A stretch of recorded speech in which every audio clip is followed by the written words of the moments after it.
लेकिन फल फल 1 तारीख को भी जो मना रखे हैं वो उन तमाम चीज़ों का ख्याल रखें। अमित पांडे जी, अब मैं आपसे एक और चीज़ समझना चाहूँगी कि अब जो हम हमेशा से सुनते हैं कि कार्तिक अमावस्या की जो तिथि होती है तब से ही हम दीपावली की शुरुआत करते हैं, लेकिन सिर्फ तारीख इसके लिए काफ़ी है या फिर और भी तमाम चीज़ें जो इससे जोड़कर देखी जा सकती है, वो आप समझाइए। और काल को लेकर कौन सा काल जो है, कौन से काल की जो तिथि है वो ज़्यादा उसकी मान्यता हो सकती है, वो भी समझना चाहेंगे।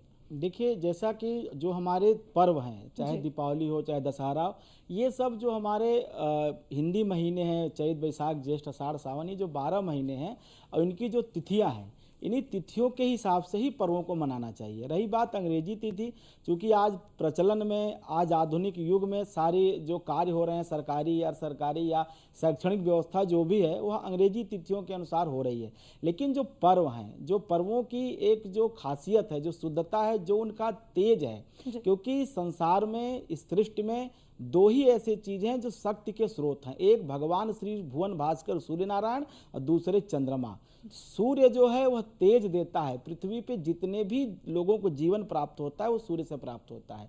और चंद्रमा जल का कारक है और जल से ही जीवन है। ये जो दो मुख्य आधार हैं, इन्हीं दोनों को मिलाकर के तिथियों का निर्माण होता है। जैसा कि हमारे ज्योतिष पैनल में बैठे हैं लोग, वो भी समझते होंगे कि जो तिथियों की निकालने की विधि है वो बता देता हूँ क्या होती। तिथि निकाली कैसे जाती है। कोई भी गणित करता हो, कोई भी पंचांग निर्माता हो, जो तिथि निकालने की जो तरीका है वो सेम है। हर पंचांग निर्माण करता वैसे निकालता है।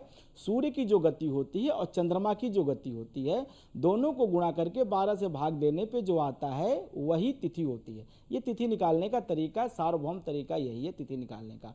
अब जो तिथि सूर्य और चंद्रमा की गति के आधार पर ही तिथि आती है और उसी के आधार पर्व भी मनाए जाते हैं। तो जो अमावस्या तिथि है, यह जब अमावस्या पड़े, और दूसरा जो पर्व है, जैसा कि भी एक हमारे विद्वान पेनिस बोल रहे थे कि अष्टमी के बारे में, कि भगवान श्री कृष्ण की अष्टमी मनाई जाती है रोहिणी नक्षत्र में तिथि में। तो जैसे वो जन्म दिवस है, भगवान का जन्म चूंकि मध्यरात्रि में हुआ था, इसलिए जब अष्टमी मध्यरात्रि को मिलती है तभी मनाई जाती है। उद्या तिथि ग्रहण नहीं किया जाता है। दूसरी बात, इसी तरह से जब दशहरा की बात आती है तो रावण का जब वध हुआ था दिन में, जब उस समय जब धनिष्ठा नक्षत्र आता तब मनाया जाता है। इसी तरह से जो रक्षाबंधन है कि जब भद्रा होती है, भद्रा को हटा करके और जब पूर्णिमा तिथि प्राप्त होती है बिना भद्रा के, तब रक्षाबंधन मनाया जाता है।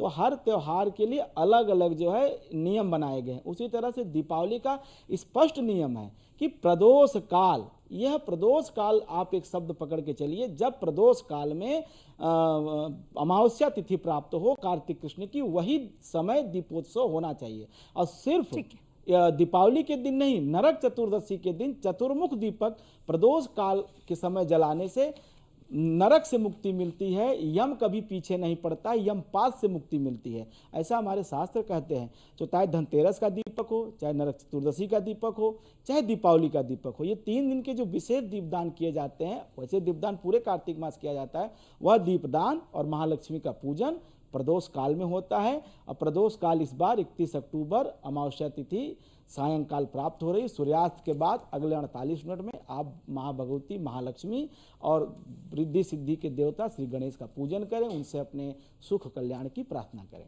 ठीक है।